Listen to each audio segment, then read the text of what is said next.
You're listening to the Funbox Podcast. I ate a bunch of LSD. I did a series of videos on rape victims. Dude, being left-handed is the worst thing in the world. With your host, Rob Webb. Can you tell me if it's cut or uncut? For visual sakes, oh man, it's a very much so uncut. That's how I roll. Nice. What's going on, everybody? Welcome to episode 71. I'm here alone again with you guys. I am Rob Webb. It is September 13th, 2021, Monday. I'm live on YouTube, and now when I go live, as usual, you could call in at 419-515-6909. But we're going to go through some news, some headlines. I'm going to discuss them. If you want to discuss them with me, you call in. That number one more time is 419-515-6909. And if you call and we're not live, you could always leave a message for the show. First and foremost, I want to thank my Patreons, Steve Along, Sinatra, and Dina Lindo. And if you want to become a Patreon but you don't want your name shouted out, just let me know. Become a Patreon and write a message to me through the Patreon app, and I won't include your name, and I won't shout you out. Some people like to have that anonymity. But yeah, the last episode also, I want to correct myself. I was talking about that Joe Rogan thing, him taking, I kept saying horse tranquilizers, and that's not what it was. It was a dewormer.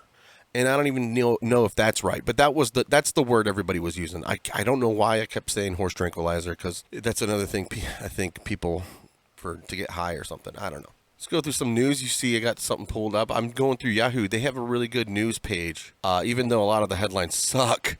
We'll see. Like the first one is couple dies of COVID leaving 5 kids behind. I'm not going to get into that one. Very sad. What am I going to say about that? Howard Stern to Joe Rogan, a doctor would also give you a vaccine, so why take horse dewormer? It's so weird to see Howard Stern on a boat where he agrees with the status quo, because for so long he was such a grinding against the grain. Let's see what he has to say. Taryn Ryder wrote this. I think it was a U.S. Insider article. Howard Stern has no regrets over the last week's colorful comments that COVID-19 vaccines should be mandatory. Wow. You know, I wouldn't expect Howard Stern to be the type to agree with these mandates. It's interesting. In fact, the shock jock host was stunned over the slew of publicity he received for his remarks, saying it's something I haven't seen ever. Well, nobody's ever seen this. I don't know why people are so surprised that people don't want to get it and people don't want to be forced to get it. Not to get on the abortion thing, but whoops, I just did. There's like a potential other life involved with that as well, and you know, it's their body, their choice kind of thing, you know. I think living life in general is risky. Like as soon as you walk out the door, even if COVID didn't exist, it's kind of risky. Like at that point, like let's ban McDonald's. Like McDonald's serves the worst food for you, and the number one cause of death is heart disease. I am afraid of heart disease more than anything. On Howard Stern's Sirius XM show, Stern once again addressed shitheads in our country who won't get vaccinations.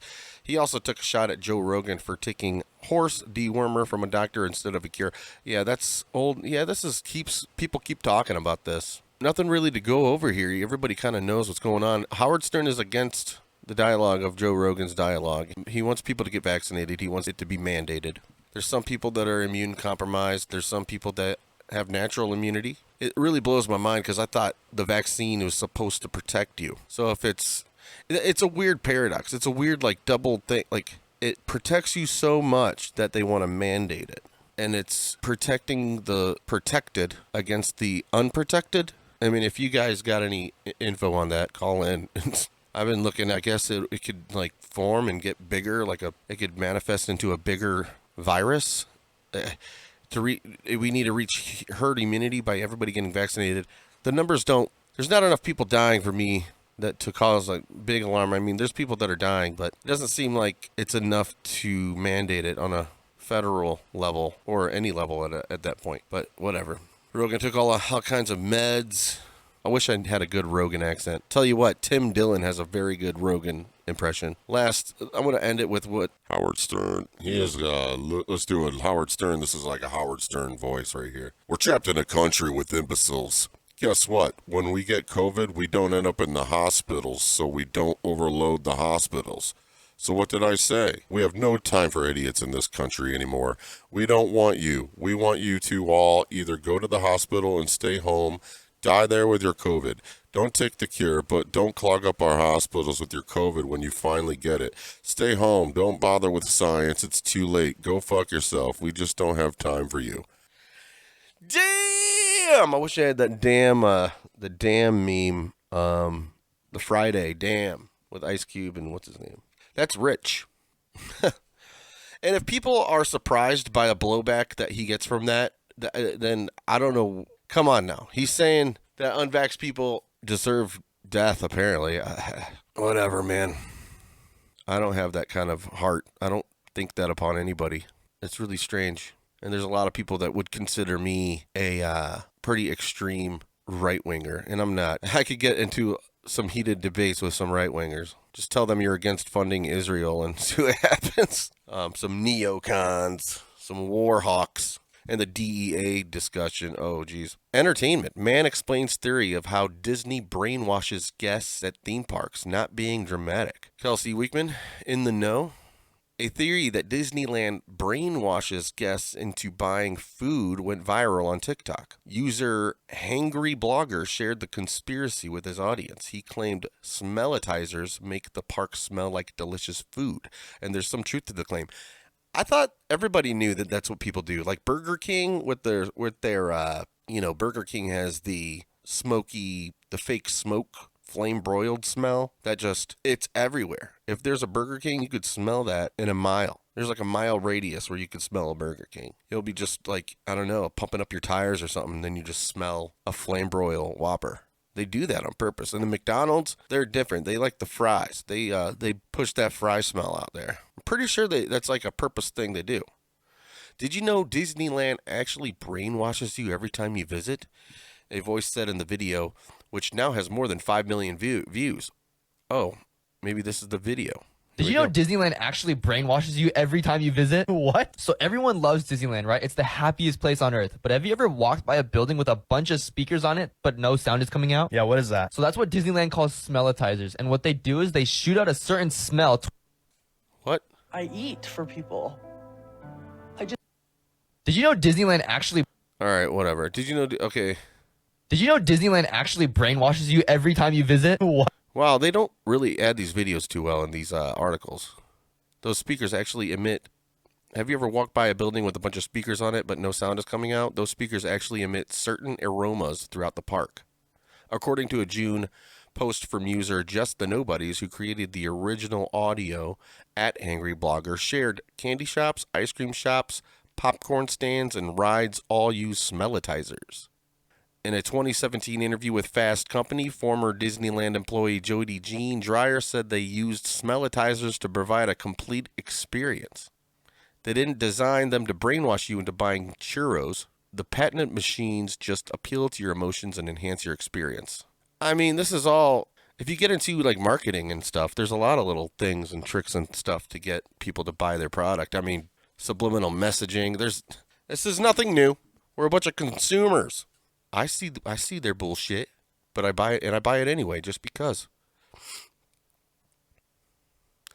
Transgender MMA fighter chokes out female competitor in debut match. That's hilarious. Gotta read that one. Transgender MMA fighter chokes out female competitor in debut match. Yes. Boys are better at being women than women. Transgender mixed martial arts fighter Elena McLaughlin, a biological male, defeated her opponent via rear naked choke in a Friday debut fight. McLaughlin, 38, began transitioning in 2010 after leaving the U.S. Army Special Forces, Outsports.com reported. The transgender fighter beat Celine Provost, a biological female. Of course she did.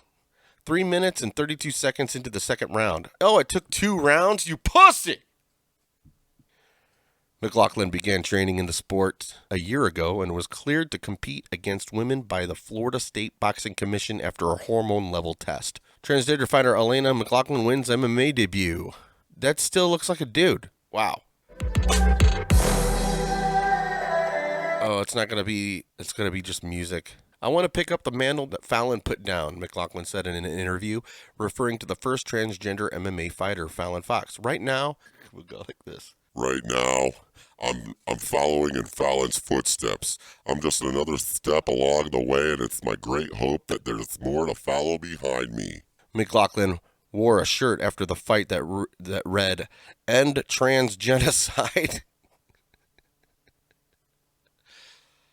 You know how we're all like just slaughtering trans people, right? Fox was present at McLaughlin's fight, sitting cage side, the New York Post reported. Fox last fought in 2014 after a career marked by tense controversy. Podcast and UFC commentator Joe Rogan said during a 2018 podcast, "You're out of your mind regarding Fox competing against biological females in the sport." Yeah, it is it's bonkers.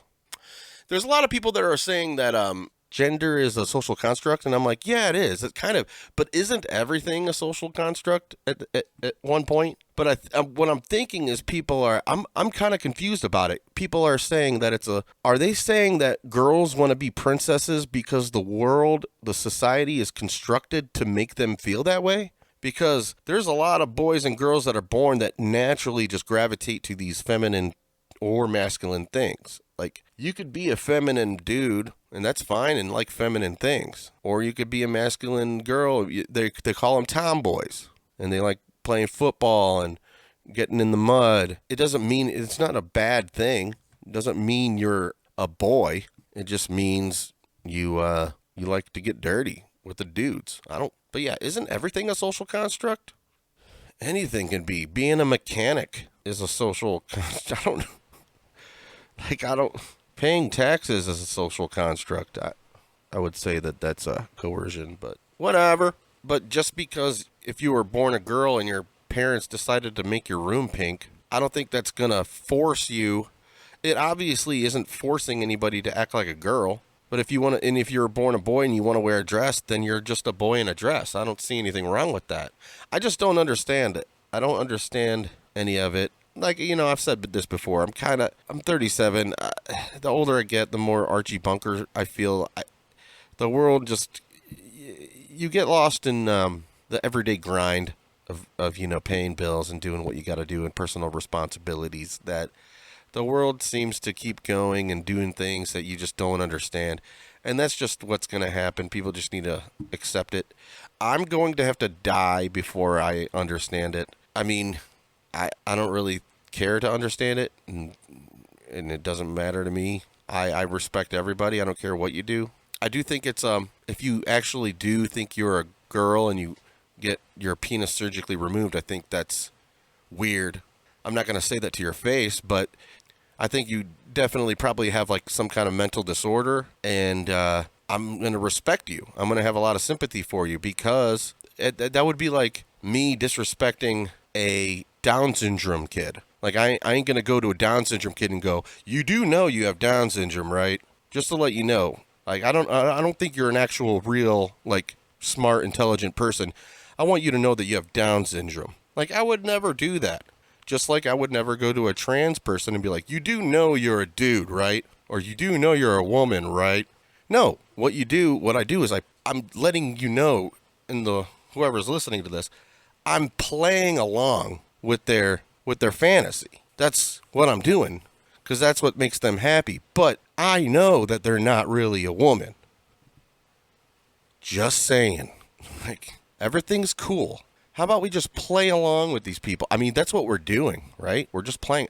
That's what I'm doing, just to keep peace. It's kind of like if you have a cousin for Thanksgiving over, you just don't, be like, before the dinner, you get with your friends or whoever's there and go, Susan, she used to be Bob. She's going to come over. She transitioned into a woman now. So just to let you know before she gets here that she's Bob's a girl now, and his name is Susan, or her name is Susan now. So, just to let you know. And then everybody plays along. But in a public forum, I'm telling you they're not really a woman. And people get really upset about that, and I don't understand why. I don't get it. And I'm not even going to say I'm too old. There's a lot of people way young. There's a lot of Z people, and I don't even know what the generation letters are anymore.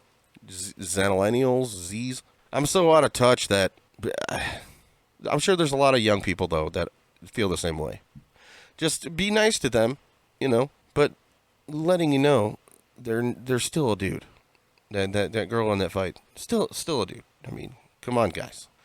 I don't have enough energy for the mental gymnastics it takes to see anything else besides that. Anyway, moving forward, Fauci lacks firm answer on COVID-19 natural immunity question. I heard a lot about that. To lie to Congress. As you are aware, it is a crime to lie to Congress. Section 1001 of the U.S. Criminal Code creates a felony and a 5-year penalty for lying to Congress. Senator Rand Paul has stated that he plans to send a letter to the Justice Department regarding a criminal referral focused on Dr. Anthony Fauci. Viruses that in nature only infect animals were manipulated in the Wuhan lab to gain the function of infecting humans. This research fits the definition of the research that the NIH said was subject to the pause in 2014 to 2017, a pause in funding on gain of function. But the NIH failed to recognize this, defines it away, and it never came under any scrutiny. Dr. Fauci, knowing that it is a crime to lie to Congress, do you wish to retract your statement of May 11th where you claimed that the NIH never funded gain-of-function research in Wuhan? Fauci denied he lied to Congress when he stated that the NIH did not fund gain-of-function research on the Wuhan lab. Senator Paul, I have never lied before the Congress, and I do not retract that statement. Senator Paul, you do not know what you are talking about, quite frankly, and I want to say that officially. You do not know what you are talking about. Well, it's easy for a doctor to say that. If you're not a doctor could, Rand Paul is a doctor, so he's a neuroscientist or a neurologist or something like that. That gain-of-function research was going on in that lab, and NIH funded it. That is Can't not... get away from it. It meets your definition, and you are obfuscating the truth. I'm not obfuscating the truth. You are implying that what we did was responsible for the deaths of individual. I totally resent that. And if anybody is lying here, Senator, it is you. Well, he's playing everybody's game that they play. I mean, you build a case against someone. Fauci's unelected. I really don't care about it. I mean, I have to fall into being an anarchist. It sucks because I don't really care about any of these people, but this is the world I live in. So Fauci's an unelected person. He could really just say anything he wants, even if he did do gain-of-function research, which apparently they did. But all he has to do is go, no, it's not. You guys don't know what you're talking about. It would take me to go to the lab together and look at the molecules, and we just don't have time for that. Just take my word for it. I have never, ever seen, and I hope it never happens again, that a witness who's a public health official calls a U.S. senator a liar and doesn't know what he was talking about, when clearly Senator Paul read the paper and had important points to be made. Yeah, I agree. I mean, that's like being on a witness stand and be like, and you're getting, and the prosecutor brings that up, and you're like, wouldn't you get like contempt in court or something for like disrespect? Fauci lacks firm answer on COVID-19. I don't think anything will happen of this. I don't think he'll be held responsible. If anything, I don't trust the entire system, so everything's going to be fine. Like, nothing's going to happen to anybody. Yeah, it's a blame game. Nothing's going to happen. Until they show me evidence that people who have already had the infection are dying in large numbers or being hospitalized or getting very sick, I just made my own personal decision that I'm not getting vaccinated because I've already had the disease and I have natural immunity, Senator Rand Paul said in a radio interview. So he's not getting the vaccine either. The Biden administration revealed a new federal vaccine mandate last week that affects up to 100 million people. I talked about that last episode.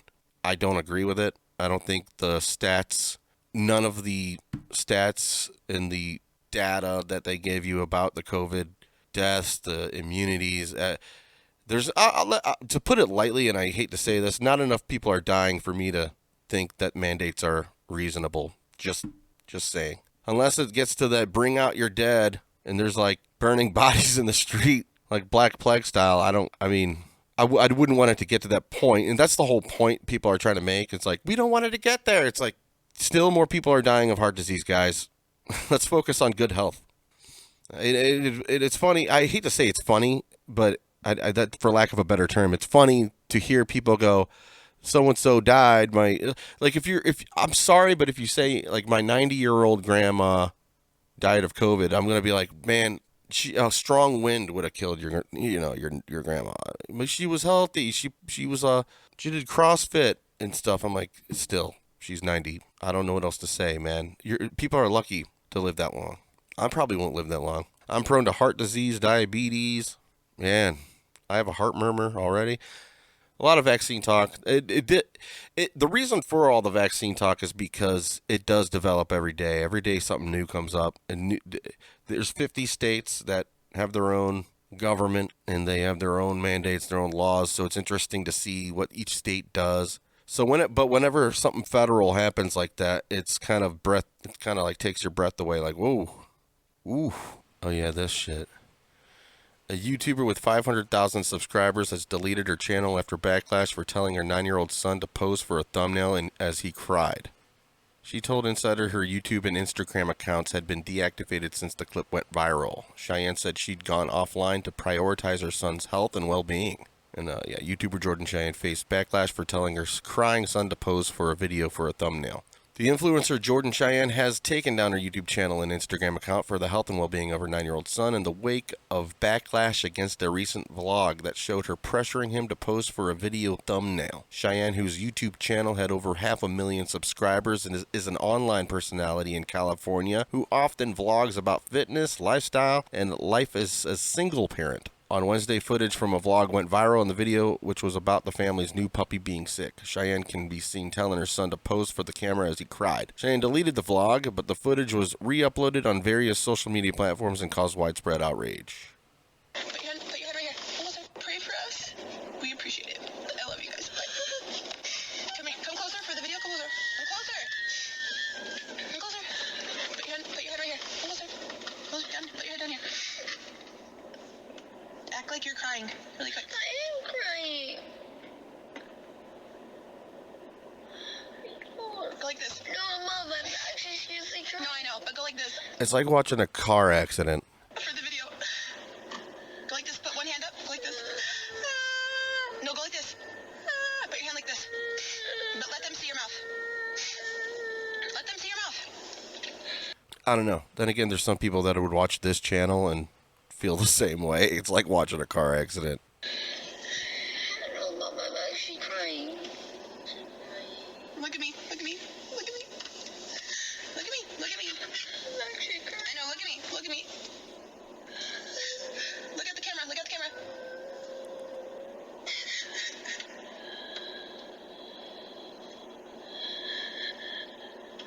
Okay. It's okay. It's okay. It's over. It's over. It's over. Okay. Cheyenne apologized that same day in a video titled, "I am immensely disappointed in myself." And on Friday, she said she had been facing harassment and death threats and since deleted Instagram stories. So there you go. Everything's fine. She apologized. Life moves on. Cheyenne's Instagram account and YouTube channel has now been deactivated. Good. I mean, she feels bad and ashamed. That's how you know she's an actual human being. She feels shame. Hopefully she's not a sociopath. Usually sociopaths don't feel shame. She said in a statement to Insider, "Getting completely offline, canceling all videos, and monetization and prioritizing my child are all I care about. I'm disgusted and horrified at what I did." Oh yeah, shit, here we go. "I'm disgusted and horrified at what I did, and there's absolutely no excuse. It's terrible on so many levels. I love my child more than anything, and I will regret this moment forever." She added that she would not comment on any videos about her and would be prioritizing her family. She lost 2,000 subscribers on her channel. All right, whatever. Cringy. At least, she apologized. Unlike most people, I'm going to accept it and move on with my life. Florida hospital continues to report fewer COVID hospitalizations and ICU patients. All right, good. Florida seems pretty badass these days. There's a lot about the vaccine. It's never going to end anytime soon. It doesn't seem like it's going to end. And if they do pass a federal mandate for businesses with 100 or more employees, I doubt it'll stop at that. You know, once you give them an inch, they take it, and they'll just keep running with it. And it's just more and more regulations, more and more red tape, more and more. It just keeps going. It's a never-ending thing. It's just a big black hole. Once more government gets involved, it's just a constant thing. And everybody just champions for it. Like, yay. Yay, do it. All right, Florida, David J. Neal. In a continuing downward swing, 11,701 people are hospitalized for COVID-19 in Florida, according to the U.S. Department of Health and Human Services report on Sunday from 259 Florida hospitals. That's 521 fewer patients than Saturday's report from 260 hospitals, and 950 fewer patients than Friday's from 261 hospitals.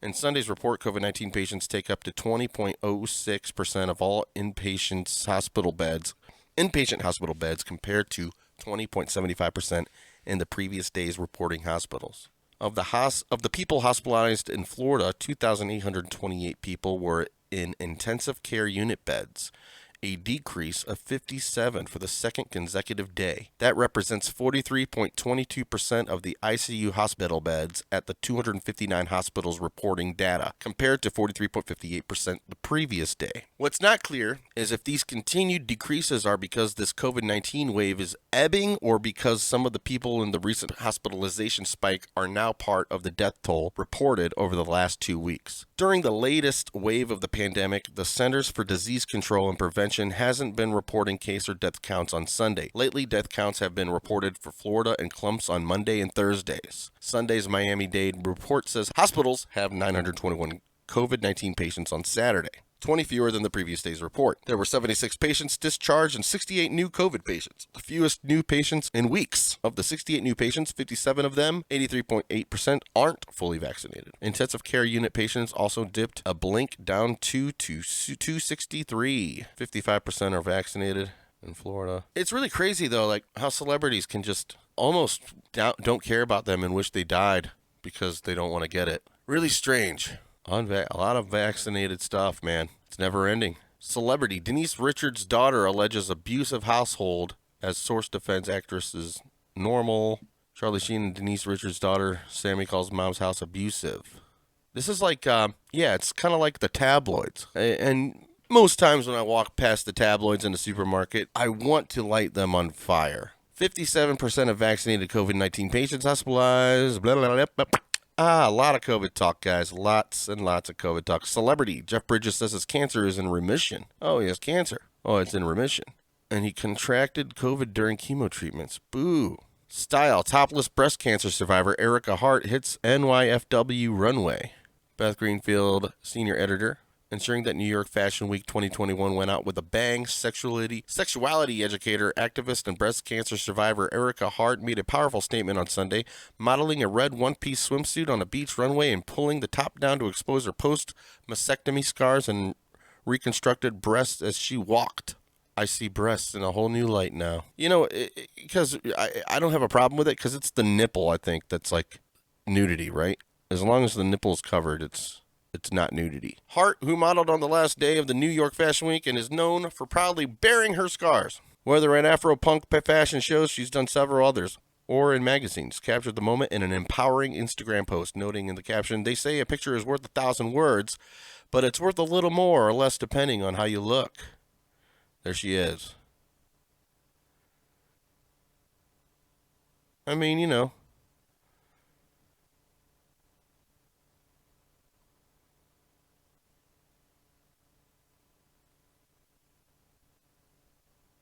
That's I always feel compelled to say jokes, and it's nothing's really coming to mind right now. You go, girl. Fashion weeks. Are these a bunch of it's her with a bunch of people? Yeah, she has no nipples. It's actually I mean, if there okay, there we go. If there's a silver lining of her breast cancer, you know, she doesn't have to wear a bra anymore or A bathing suit. She could just walk around like that and bear her breast cancer scars. There it is. Silver linings. So there is something good about breast cancer. Uh-oh, here we go. Woman shoots through wall and kills Peeping Tom outside her Texas home, cops say. A Texas woman shot and killed a Peeping Tom, she said she saw peering into her bedroom before midnight Friday, Houston police told local news outlets. According to investigators, the woman grabbed a rifle after she spotted the man standing outside the bedroom window and opened fire, KTRK reported. The woman told police she believed she was in danger. Well, yeah, good for her. Multiple shots went through the wall of her home, and the man was hit at least once in the torso, according to WAOAI. He walked a few feet across the property before collapsing onto the driveway. The homeowner is being cooperative, police told KHOU, and investigators say there doesn't appear to be any relationship between her and the man. So, good. Justice was served. Don't go peeping in people's windows. You might get shot in the face. Let that be known to people. Stay on your side of the fence, yo. Former Miami nurse admits threatening to kill Vice President Harris, faces up to 5 years in prison. A former nurse at Jackson Memorial Hospital has pleaded guilty in Miami federal court to threatening to kill Vice President Kamala Harris, perhaps sealing her own fate because she recorded the threats in a series of videos she sent to her husband in prison. Phelps, a 39-year-old mother of 3 who had lived in Miami Gardens, admitted in a factual statement that she practiced at a gun range and applied for a concealed weapons permit. Phelps, who was arrested last April and detained because she was considered a danger to the community, faces up to 5 years in prison at her sentencing on November 19th before U.S. District Judge Jose Martinez. According to a Secret Service complaint, 5 videos show that Phelps expressed rage over the victory of President Joe Biden and Harris in last November's general election. But her motivation to threaten the vice president wasn't just political. Phelps, who is black, also threatened to kill Harris in the video because she believed the vice president isn't actually black, according to the complaint by Secret Service agent who spoke with her before her arrest. Harris, the first woman to hold the second highest office in the U.S., is black of South Asian and Jamaican descent. Charged in a 6-count indictment, Phelps got caught because she sent the series of threatening videos along with 2 photographs to her husband, Joseph, who was locked up in state prison after being convicted of 1996 armed robbery and a murder of a grocery store owner. Jeez. Phelps' defense attorney Scott Saul said she had led an honorable life until this incident. Saul said Phelps would not have carried out any of her threats to the life of the vice president. He said she was just venting as she was going through a tumultuous time in her life and never had an intent to carry out her threats. Threats limited to discussion with her incarcerated husband. But her attorney also said it has been important for Ms. Phelps to demonstrate her acceptance of responsibility as she begins to atone for her aberrant actions. That does really suck. It reminds me of that Whitest Kids You Know skit. It's a really, and rest in peace, Trevor Moore. Hi, I'm Trevor Moore. Did you know that it's illegal to say I want to kill the President of the United States of America? It's illegal. It's a federal offense. It's one of the only sentences that you're not allowed to say. Now, it was okay for me to say it right then because I was just telling you that it's illegal to say I want to kill the President of the United States of America. I'm not actually saying it. I'm just letting you know that it's illegal to say that. It's kind of like a public service. I'm letting you know so that you don't accidentally go out and say something like that. But what's interesting is that it's very illegal to say, I really, really think someone out there should kill the President of the United States of America. That's illegal. Extremely illegal. Very, very illegal. But not illegal to say with a mortar launcher. Because that's its own sentence. It's an incomplete sentence, but it may have nothing to do with the sentence before that. So that's perfectly fine, perfectly legal. I also found out that it's incredibly illegal, extremely illegal, to go on television and say something like the best place to fire a mortar launcher at the White House would be from the roof of the Rockefeller Hewitt building because of minimal security and you'd have a clear line of sight to the president's bedroom. Insanely illegal. Ridiculously, recklessly, insanely illegal. Yet even more illegal to show an illustrated diagram. Insanely illegal. Ridiculously, horribly felonious, because they will come to your house in the middle of the night and they will lock you up. Extremely against the law. One thing that is technically legal to say is that we have a group that meets Fridays at midnight under the Brooklyn Bridge, and the password is Sic Semper Tyrannis. Dude, I love that show, man. That was a good show. Oh, man. Just don't do it. You can think anything you want.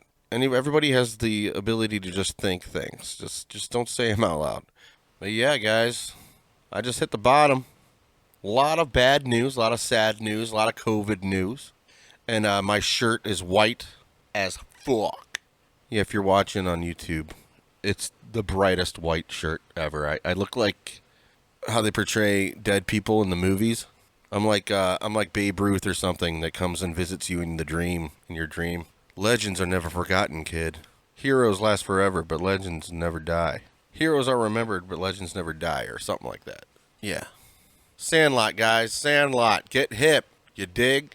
All right, that's going to wrap it up for me. Guess we can end this. I'm going to end it with a nice little...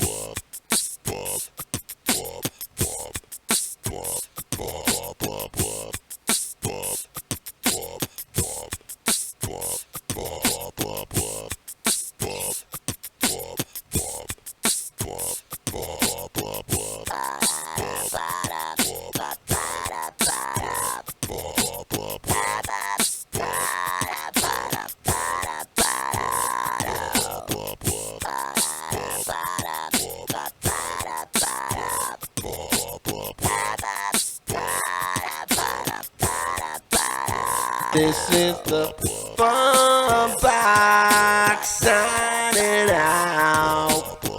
Bitches, don't you know what it's about? I'm done. I'd like to thank my Patreons. Peace out, I love y'all. Peace out, I love y'all.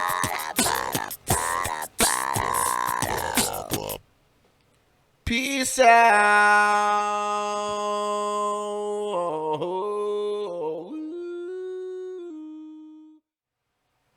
What's going on? I had to insert this last little piece into this podcast because after I recorded this podcast, comedy took a big hit. Norm Macdonald passed away this week, and I have to memorialize him because he's one of my favorites, if not the favorite, my favorite comedian of all time in my eyes. Just last week, I passed out listening to just Norm Macdonald ramblings. I'm glad I was able to see him live 2 years ago. I saw him at the Masonic Temple, and it's funny, before he performed, you heard him on the microphone, and he says, "Welcome to the Masonic Temple, a building filled with secret handshakes and the blood of black slaves." It's like I knew Norm Macdonald would make a joke that he's performing at the Masonic Temple. Everything he did was good. I could have made a compilation of my favorite jokes, but I'm just going to play one little joke story thing that he told, and it's a Dirty Johnny joke. So I'll end this episode with the Dirty Johnny joke by Norm Macdonald. Rest in peace. Okay. Well, I can tell a joke. Go for it. Yeah, please do. Please. Yeah. There was a little boy in school named Dirty Johnny. Now, he's not dirty in this joke, but he'd always be a hellion in class, and the teacher didn't think much of him. So the teacher has a project, or not a project, but an in-class thing. How'd that go again? She says, "Now, this is what you're going to do here, class. I want you to stand up. I want you to stand up and tell the class what a story from your life. And then afterwards say the moral to that story." So a girl puts up her hand. "Yes, Becky, what's your story?" So Becky stands up. She goes, "My dad works for the hatchery here in town.